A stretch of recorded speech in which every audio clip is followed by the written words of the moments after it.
It is. The Matrix is everywhere. It is all around us. Even now, in this very moment, you can see it when you look out your window, or when you turn on your television. You can feel it when you go to work, when you go to church, when you pay your taxes.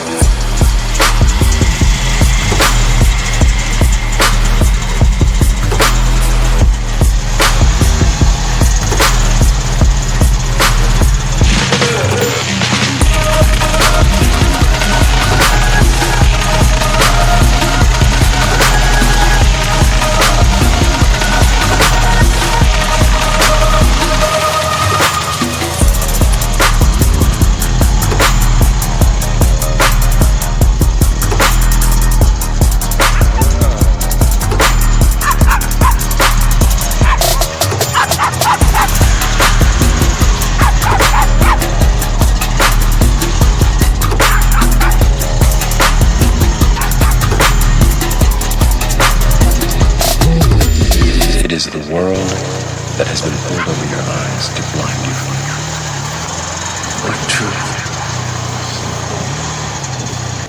that you are a slave